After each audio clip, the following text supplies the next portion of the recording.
Hey Pennsylvania, it's Wine O'Clock on Wine Time PA. Join Rob, Holly, and Steve as they explore their home state of Pennsylvania and all the wonderful wineries it has to offer. Each month, they take a journey tasting the wines of PA. If you're able, pour a glass of your favorite wine and join us now for Wine Time.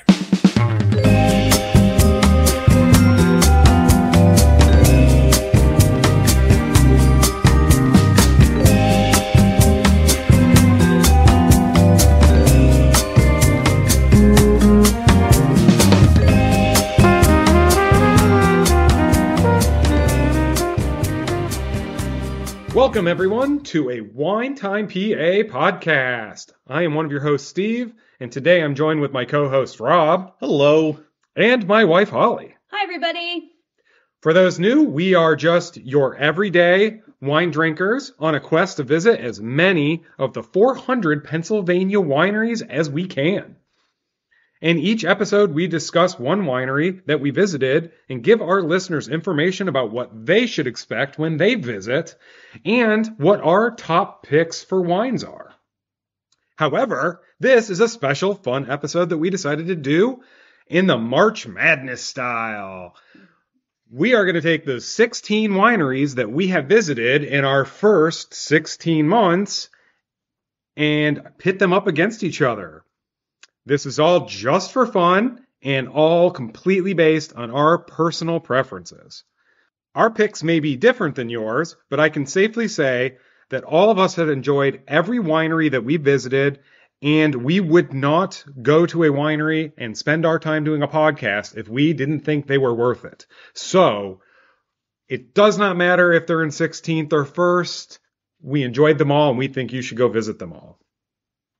The idea for this episode actually came from my beautiful and very pushy wife, Holly, who wanted to give this a go. So I'm going to hand it over to her to give us all the rules. But I will say I do agree, and I had a lot of fun setting up my bracket. So pushy or not, this is a good idea. Again, it's meant in good fun. Like they're all great wineries. You know, this is just our own personal preferences. But I did make some ground rules when we set up this bracket. So let's talk about this.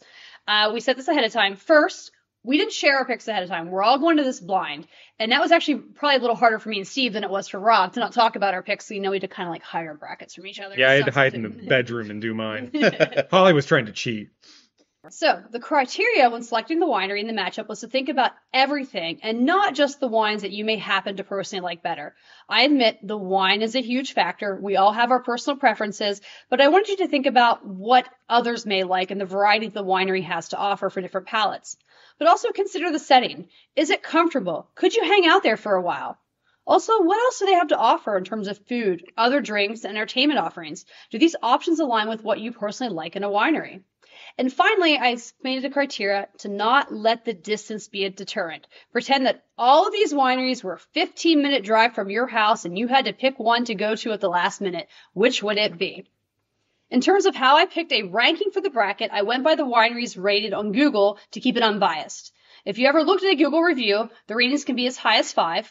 All of our wineries were ranked well over a 4. Some of the same rating. For example, we had several ranked at 4.7 or 4.8. I went by the number of reviews. So those that had higher reviews or more reviews got a higher seed. All right, now I'm going to turn over to Rob, who's going to go through the order. Again, this is all based on Google reviews, so if you don't think something's placed high enough, go leave your winery review. Yeah, please don't hate us. Well, we'll get started. We'll start with the 1 seed and work our way down through the 16 seed. Again, I think, as you mentioned, Holly, we were surprised at how these rankings fell out, but we do really enjoy every one of these wineries. Doesn't mean necessarily where the rankings fell. We would go there in a heartbeat again. So, with that said, let's go through the rankings. Our number 1 seed goes to Hawstone Hollow Winery. Coming in at number 2, it's Bellaterra Vineyards. Number 3, Adams County Winery. Number 4, Armstrong Valley Winery. And just note that depending on when we release this episode, Armstrong Valleys may not be out yet. It may be next month, so tune in for that. Our 5th ranking is Seven Mountains Wine Cellars. At 6, Thunder Ridge Vineyards. 7, Flickerwood Wine Cellars. 8, La Vignetta Winery. Number 9, Penns Woods Winery. 10, Nisley Vineyards. 11, Shade Mountain Winery. 12, Mount Nittany Vineyard and Winery. 13 seed, Foxburg Wine Cellars. 14, the winery at Wilcox. 15, Grandview Vineyards. And coming in last but not least, at 16, Paradox Vineyards. And folks, we will have a copy of a blank bracket for you available on our social media. Be sure to check that out and follow along as we make our selections. Yeah, and I have a big issue with this ordering because all of these wineries are number one. That's right. So we're about to get started, and we have agreed that we will rotate and take turns, and we'll always go in that same order, but we're going to rotate who starts. So I'll kick us off with our number 1 seed versus number 16 seed. So that's Hawthstone Hollow versus Paradox Vineyards. So it was a little tricky because, again, yeah, you can't just take the wine. You got to take everything into account. I had to go with Paradox. I really enjoyed our visit there. They have this great outdoor space. They had really good food, and they had a really great wine selection. I really love Hawthstone. We go there actually a lot because they're close to where we live to buy a bottle or two of some of my favorites, but I'm just going to have to give it to Paradox. Yeah, Hawthstone is a fun winery to go to.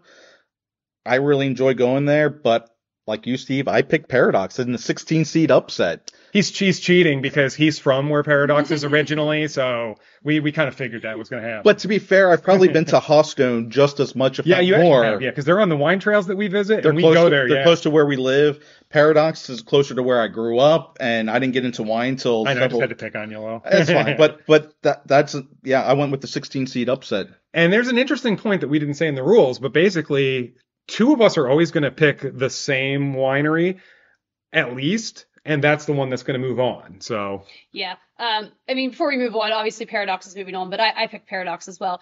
And if this were a different bracket on who makes the most unique wines, I would pick Hawthstone. But I think just again the overall that Paradox had to offer with the setting and the food and the indoor outdoor seating was just really nice. So yeah, I had to give it to Paradox as well.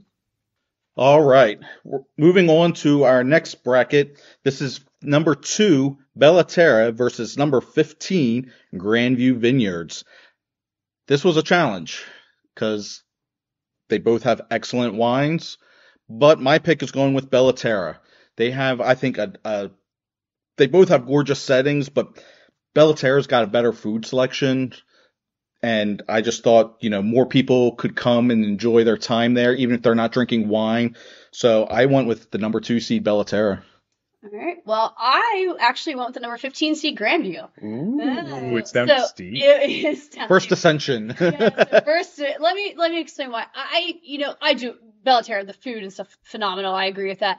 The reason I ended up picking Grandview is I think for me personally, I like a little bit more of an intimate setting, and I loved Grandview. Like, I love that country setting with the rolling hills, and you're looking out of the vineyards, and you're seeing it. They did have a grand view. They did have a grand view, and the intimacy, and, the staff was just phenomenal. Staff was good. Yeah, I mean, so for me, the overall, they were both great wineries.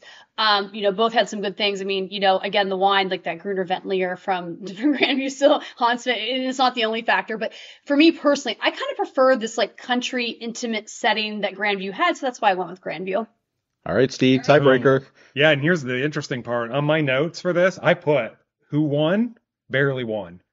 So this is interesting because they all have great things. Like Grandview has this beautiful view and they've got that nice intimate setting. But Bellaterra's got this nice big, they've almost got kind of an industrial feel, and they've got those big, beautiful wine barrels sitting there right there in the room where you can see, and they've got entertainment. They've got those igloos. And they do the igloos, although we didn't partake in those. We did not. It was raining the day we were there. Yeah, it would have been great if it was a nice snowy day. Ultimately, this was a barely pick for me, but I went with Bellaterra. I was hoping I'd have a perfect bracket. There goes my hopes. This is tricky. It's actually hard because when both wineries offer a lot of good and competing things. And this is only the first round. Yeah. Well, into defeat. Your bracket's busted on the second round. Wow. You know what? Second pick. It's not really, it shouldn't be. I mean, it's not an upset or anything like that. It does make sense. Bellaterra is wonderful. So we'll move on. And I've got our number 3 pick, which is Adams County, going against number 14, the winery at Wilcox. And so I will say that, in terms of setting, if this were, again, I talked about, the Hostin was unique. If we're talking about settings, I would pick Adams County in terms of, I love the setting in Adams County. I loved that barn with the outdoor space and that pretzel I still dream about and that garden. It was just absolutely gorgeous. But I actually ended up going with Wilcox. And I think the reason I did Wilcox is I just thought, even though maybe Adams County does have a slightly better setting, the tasting room at Wilcox is warm and cozy. The staff was great, but I love that they had food options. And I thought that they had a little bit more of a robust wine menu. So I ended up going with Wilcox as my pick on this one. All right. I had a lot of the same points. Yeah, I absolutely did. Adams County has probably one of the best outdoors spaces. And we actually were lucky enough to go there on a really nice day and really enjoy that. That being said, I also went with Wilcox. And there might be a little nostalgia because they're up in the area where I grew up, so I'm a little bit more familiar with them. And yeah, I did love their indoor cozy space. And the wines were about equal between the two, but I had to give it to Wilcox. Well, my bracket's busted already. Wow, Steve's is still perfect after 3 rounds. I will note that this was probably my second toughest pick of the first round anyway. This was a tough one for me too. I struggle. Yeah. And I went with Adams County just because I think they offered a little bit more in variety. The setting was a little bit bigger and nicer than. So you're saying nostalgia is what won it for Wilcox? An Yes. Inside Out 2 moment. Yeah, I guess so. I had to think about that for a second. Yeah, because this was a tough pick for me too. But I do agree. I think I like the wines a little better at Wilcox than Adams County. I don't know. You like that cotton candy, But I did like that cotton candy. We were there on a hot day. Yeah, we were there. It was a perfect. But wine on a I perfect day. think for me it was I liked their setting better than Wilcox. Their setting, like I said, was probably one of the best of the 16 we've been to. I would pick it out of all of them. It would be 1 or 2 for me in settings because especially in the summer. I mean, it was just gorgeous with that garden and stuff. I could sit out there all day. If like I said, if we lived closer, I mean, obviously in this challenge, distance doesn't matter. But if we lived closer, I've said repeatedly, I would go there often with a book and get a glass of wine and just sit there and read because it's just gorgeous. I am not upset though that Wilcox is moving on. I also just want to say before I start the 4th round that my bracket's still perfect, and I'm the only one with a perfect bracket, so Steve wins. You have to try and take him down, Rob. All right. All right, so our number 4 seed is Armstrong Valley versus our number 13 seed, Foxburg Wines. Yeah, this one's also a little tricky for me too. I've been to Foxburg a few times, been to Armstrong a few times. They each have a lot of good qualities. In the end, I went with Armstrong.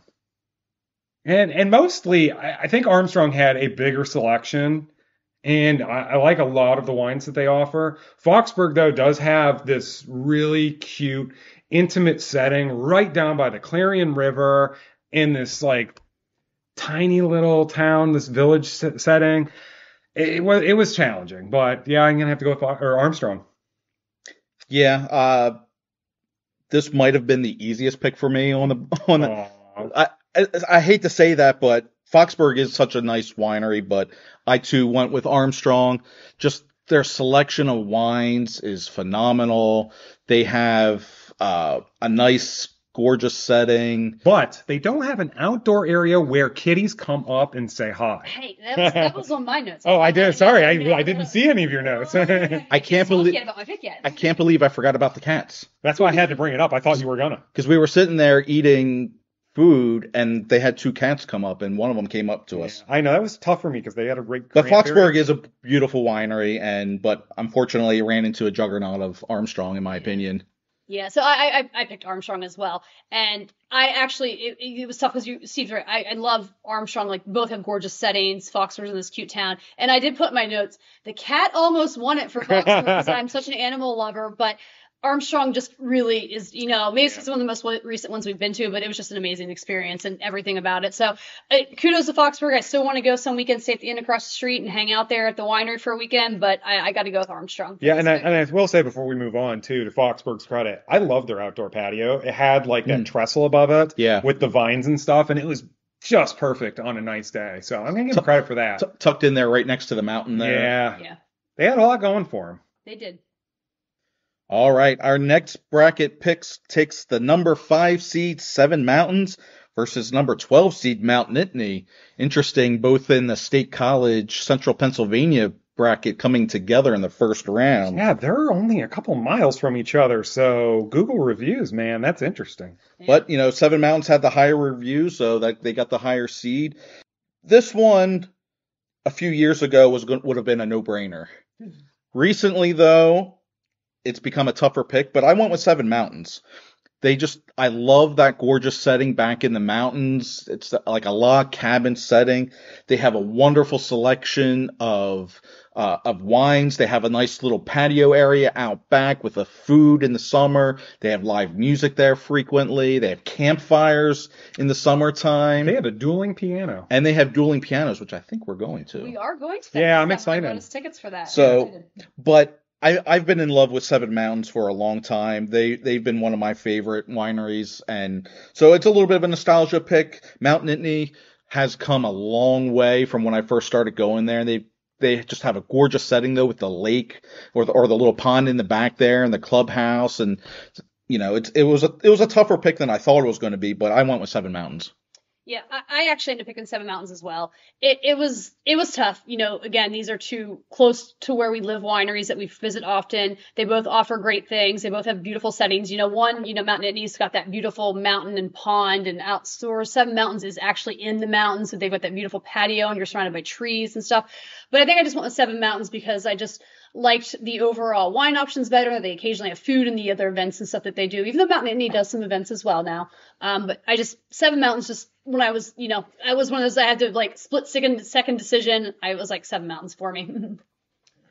Yeah, I mean, not that it matters, but I'll give my opinions as well. But this was a little tough for me too. As Holly said, they're a little more local for us. We go to both of these often, and like Rob said, that Mount Nittany really has made a really nice big impression on me. They've got two of my surprising favorite wines in the local region, and they've got that beautiful outdoor setting. But I also did give it to Seven Mountains, and it really came down to Seven Mountains has just a little bit broader of a menu, and I do like some of the events they have. Yeah. And those were just those two key tipping points. But I will say, when it's a really nice day and we just want to sit back and relax, we do tend to go to Mount Nittany because their beautiful outdoor space is just so charming and pleasant to sit at.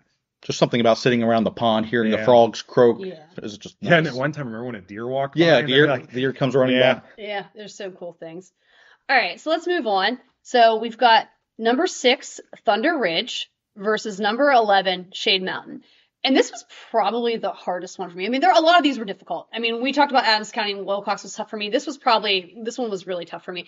I feel like they're very similar. Like, they remind me a lot of each other in that they're really great staff who cares about what they do. They make their stuff on site, There's something very warm and welcoming about both of these wineries when you go there with the staff and the things like that.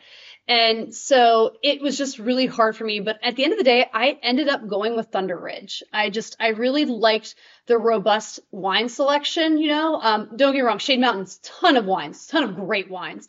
But there was something about Thunder Ridge. I don't know, maybe it's because, when we were there, we got that little extra tour and, they had the pizza that they do in the wood fire stove. Oh, God, that pizza. We did not order that pizza, but when it walked by, I was really upset that we did not come hungry. Yeah, I know. And I just think about I think they had like a pink Pinot Grigio and the Averino, which I know Rob loves, you don't see too often. So there was just all these really unique things about Thunder Ridge. And I actually kind of liked that it's on their, it's like a home property, basically. Like, you see a house, and it's there. And there was something very cozy. And again, going back to why I picked Grandview, I personally, something about these intimate settings, that I like with, but it was really tough. I could have flipped, you could probably easily persuade me to go the other way, but Thunder Ridge is who won for me. All right. Yeah, this was another tough one for me too. These pairings, like you said, they kind of reminded me of each other. I did love the little tour we got, but I actually tried not to let that influence me because I'm sure Shade Mountain would give us a tour Yeah, fast. yeah, I'm sure. So, but yeah, they both had really good wine offerings. I actually sort of appreciated that Thunder Ridge does not let you taste all their wines because they don't want to like have too many open bottles. And every week they pick some. I mean, it was disappointing for us because we didn't get to taste everything. And I'm still salty that I dropped and destroyed that bottle of cranberry wine. So we got to get back. we got to get back there. We got to get back there this summer and get you some. And ultimately, yeah, Shade Mountain has a lot of really standard and good wines, things you're going to know and come across. And they do some interesting things from time to time. And I kind of thought Thunder Ridge did a little bit more exotic oriented things. Like I bought a peanut butter and jelly wine from them. And as weird as that sounds, I just love peanut butter and jelly. And I really like that wine. Both flavors came out. It was Concord and peanut butter. But I went with Thunder Ridge also. Oh, wow. I actually was a little surprised by that. I thought I would have gone with Shade. So when you said it too, I was like, huh. Yeah, I struggled the most, I think, over those two. There were several I struggled with, but they were on that. But I guess we'll say, Rob, was it a clean sweep for Thunder Ridge, or what was your thoughts on this bracket? Because it was tough. So going into this, I thought Shade Mountain would go far in this bracket. Yeah. I have them losing to Thunder Ridge in the first round. Oh, yeah. I think what Shade, we do love you. Oh, yeah, we do. We got that a lot. I think what tipped it over for me was how the staff they acted like we were their long lost friends when we got in there. Yeah, they were. And that's not to say that the staff at Shade Mountain No, is great. no, but we've had wonderful experiences with Shade Mountain. in fact, this might be a little bit of a cheat. And I voted for them too, so I'm not trying to dissuade us. But they knew we were a podcast coming in. So they might have been. They might have thrown backwards. They may have thrown the extra charm for us, but you know what? Genuine. But it felt genuine. It felt genuine. They were happy to see us. They were happy to give us that behind the scenes tour. And I want that damn pizza. They opened a bottle of Ambarino just for me. It wasn't on their tasting that week. Well, they opened a bottle of peanut butter jelly for me, and Right. I bought a bottle. So. I bought a bottle of the Ambarino too, so I didn't. Just because I do love that. So, but yeah, Shade Mountain's wonderful setting, wonderful selection of wines. We go there kind of semi-frequently. You know, they're just far enough away that we can get there. But they're on a lot of the trails that we sign up. They're for, on the so trails. We do go there a lot. Thunder Ridge, though, it's kind of the opposite. I've been picking so far some of the bigger settings. I like the little more intimate setting. Yeah, and their outdoor space was actually. They did have a nice outdoor space. Beautiful. And it was clear that there are a lot of locals that come on a very frequent.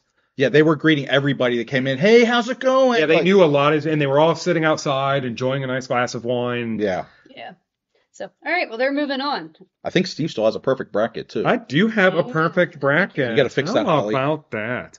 All right, so we are moving on to number 7, Flickerwood, versus number 10, Nisley.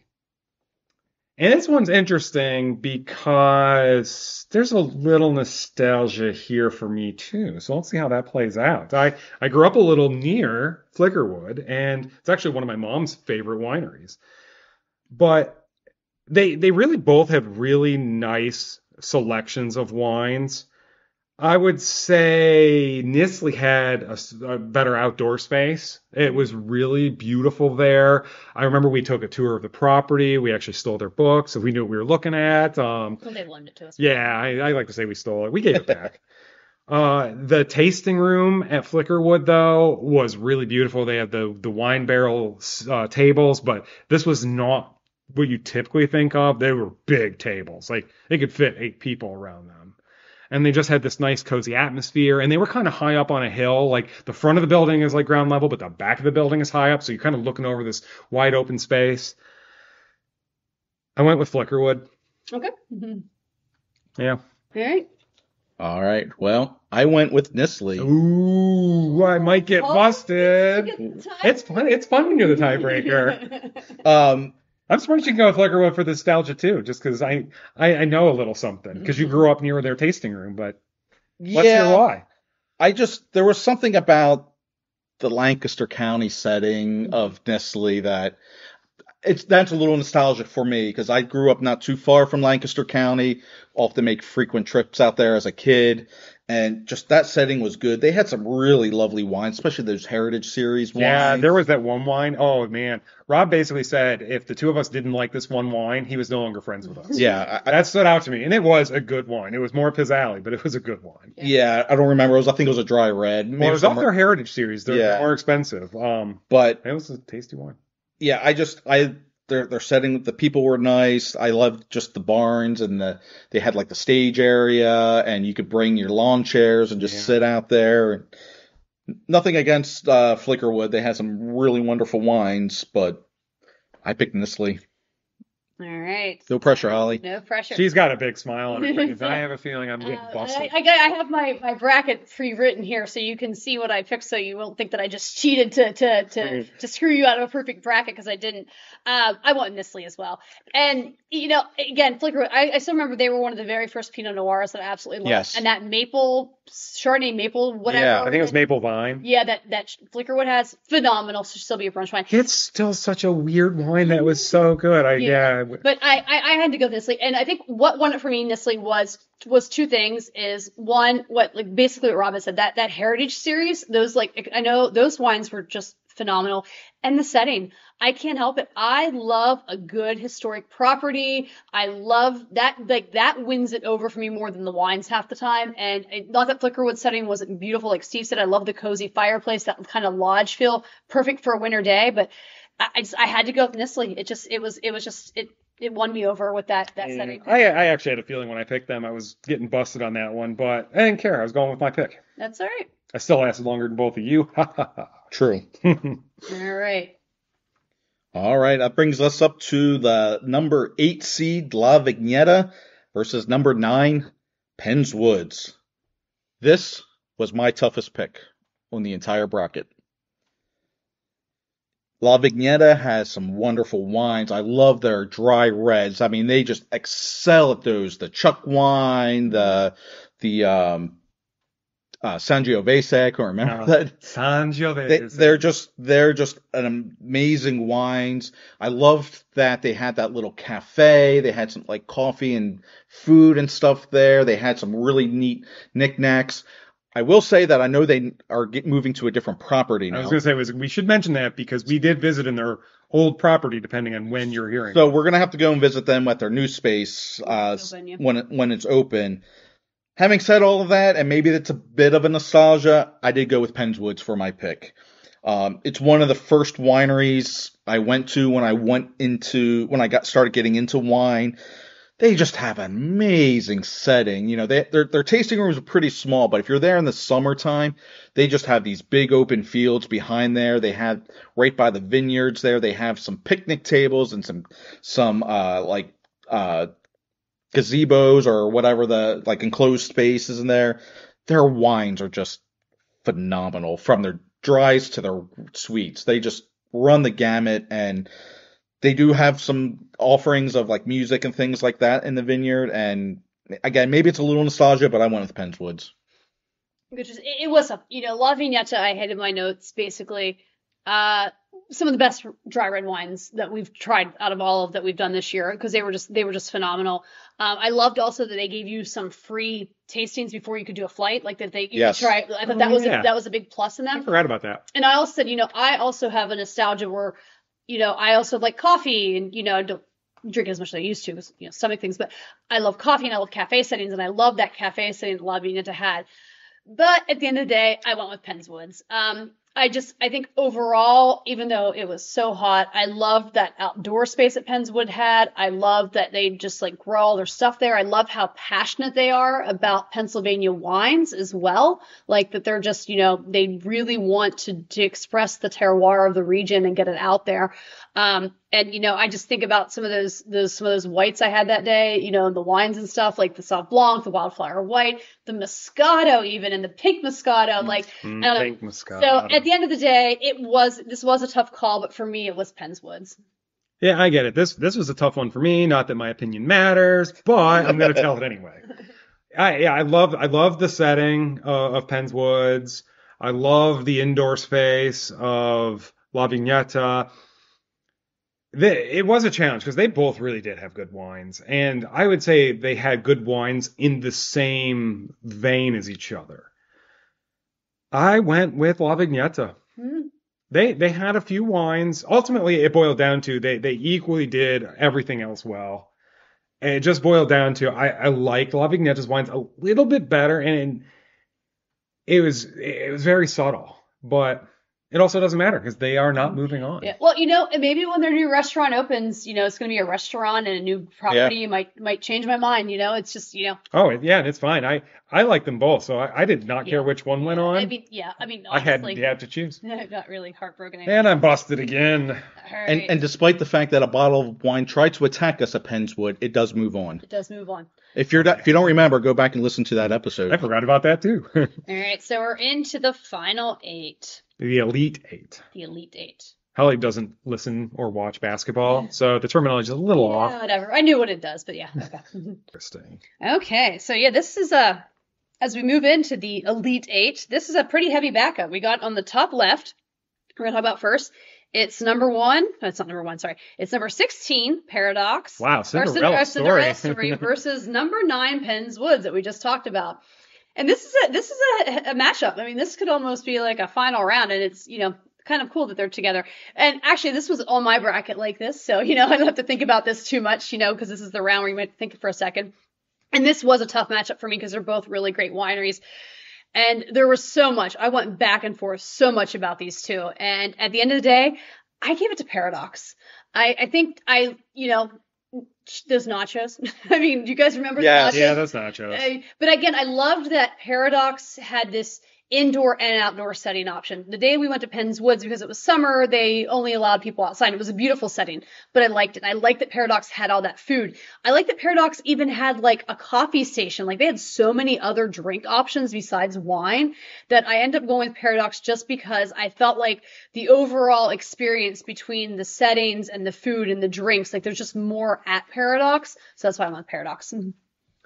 So my bracket's wrong. Because you had La Vignetta. But I did have Paradox. And in the end, I went with Paradox also. I really loved the day that we had there. And to be honest, again, loved the experience, but I wasn't exactly looking forward to Paradox. I looked at their website and I'm like, nothing's really jumping out, but I had a great time there. It wowed you, yeah. Yeah, and it's one of those things like, don't judge a book, don't judge a wine by its cover, don't judge a winery by its cover. Like, I thoroughly enjoyed their setting was amazing. I remember we parked with the car like up against grapes, and they had that beautiful indoor-outdoor seating. And I was prepared to talk about La Vignetta instead of Penn's Woods, but I mean, Penn's Woods had all these like great outdoor spaces and great wines too. But Paradox won it for me, and I don't think Penn's Woods being in 3rd or 7th or whatever it is instead of La Vignetta really changes my impression there. Okay. Yeah, this is the Philadelphia bracket, since both of these wineries are found outside of the Philadelphia area and close to where I grew up. I had Paradox moving on. I'm not really surprised. You talked a lot about them before we went. I think you really like that place. One thing we haven't mentioned on today's episode is how they have the paint buckets. Yeah, we never did talk about that. So cool. Just kind of a unique thing. You can buy a bucket of wine in a paint. In a paint can. But it does have a little drip thing in the bottom. Yeah, it has a little pour thing there. Pour, that's a better term. But yeah, what won it over Paradox versus Penn's Woods is, I get what I think, Holly, you said, the indoor and outdoor seating had a little bit more of that versatility in the setting.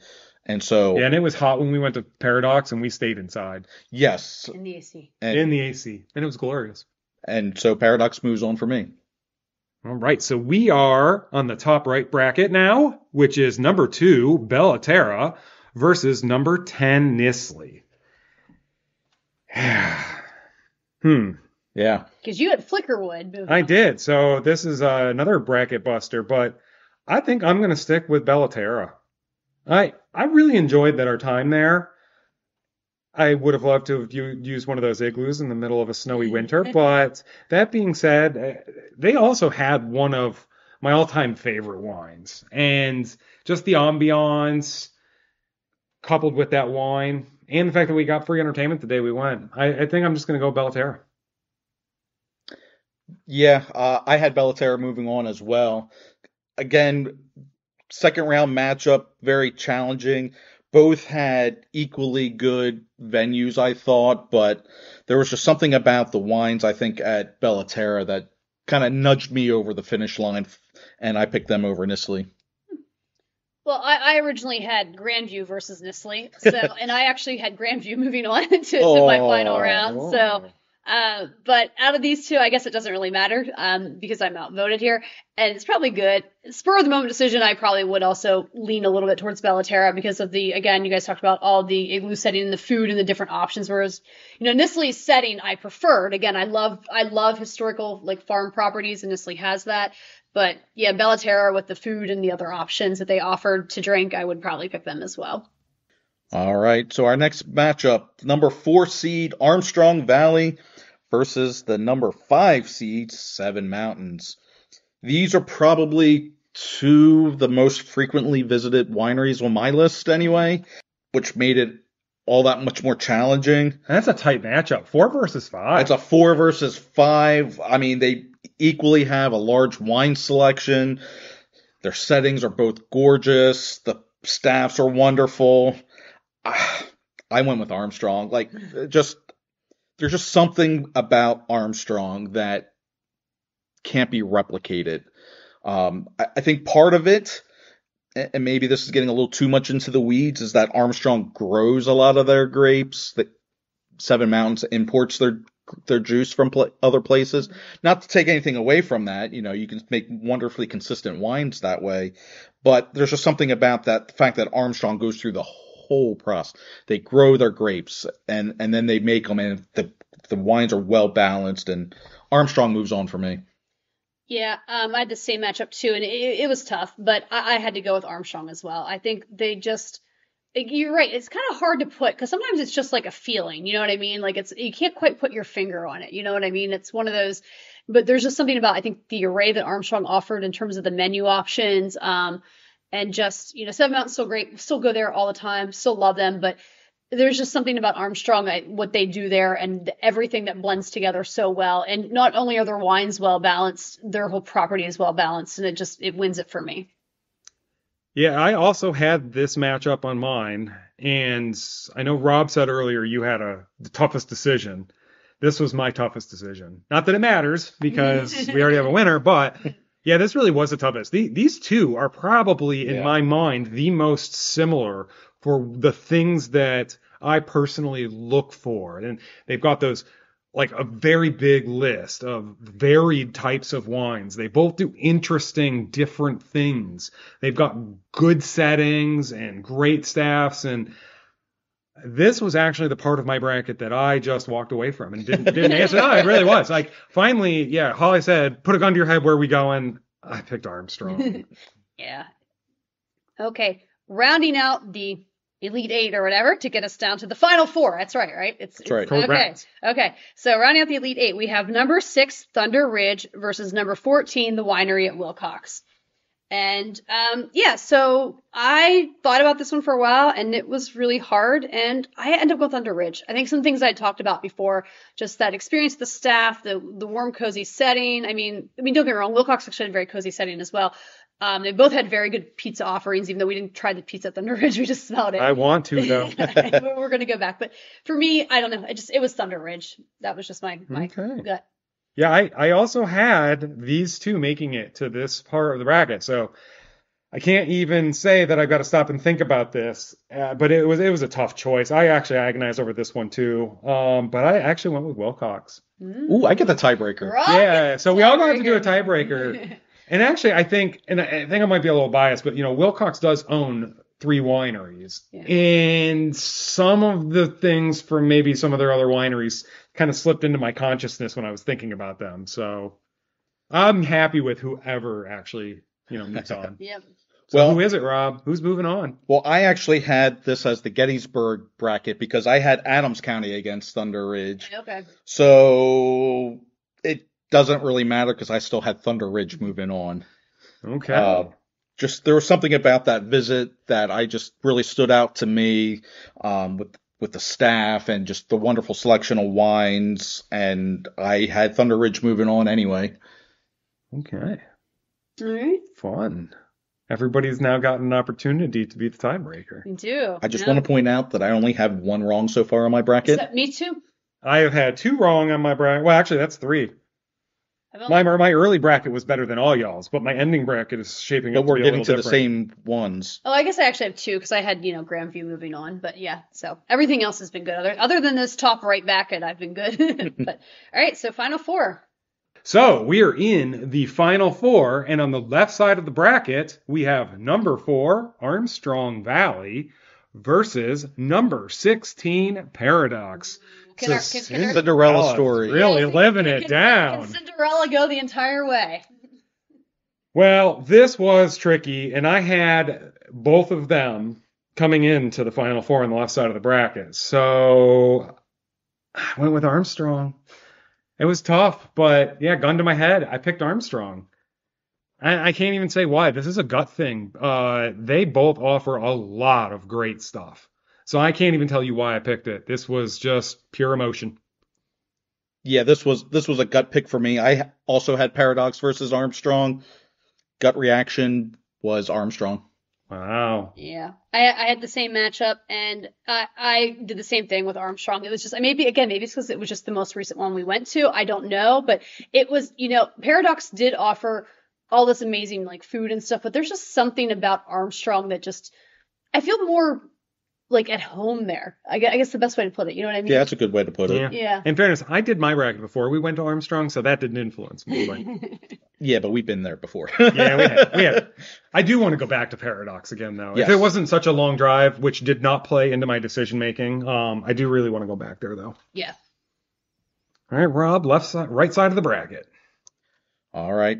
That gives us the number 2 seed Bellaterra versus the number 6 Thunder Ridge. My bracket's busted because I didn't have that. Whew. Yeah, I had Grandview versus Thunder Ridge, so now I got to think about that. I had Bellaterra versus Wilcox, so I have to think about it.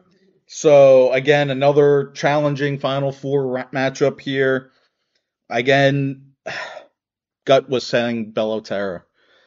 Maybe it's because we've been there more recent than Thunder Ridge, but I think Bellaterra they had a little bit more to offer for non-wine drinkers than, just wine. They had food and soda and Thunder Ridge music. had that pizza that we have to eat. But still, there was a larger food menu than Thunder Ridge, and that I think swayed me a little bit, thinking about how other people, especially those who maybe aren't wine drinkers, if they're with your party, which one would they like more? And I think Bellaterra was the reason I picked them. Yeah, this one's tough for me because I wasn't really thinking this far ahead. You know what I mean? Because my bracket's a little messed up here. I did have Thunder Ridge going, but I had them against Grandview, and I really torn between those two. And now, after you guys talking about Bellaterra more, I'm starting to remember all the positives about Bellaterra. I remember that second location in Bedford too, and that was a really we went there too. That was a really nice experience as well. They're both really great options, so I'm a little torn. Oh, I think I'm just going to do Thunder Ridge. I'm going to put it on Steve to make the pressure and who goes to the final too, because I like them both a lot, but Grandview was knocked out for me, so I'm going to go with Thunder Ridge. They're both great options, but I just can't pick, so I'm just going to passing the buck because they both deserve a mention. No, they do. I really, I had Bellaterra versus Wilcox, so it's a little different for me too, but in the end, Bellaterra won for me, so Bellaterra's moving on to our it final is round.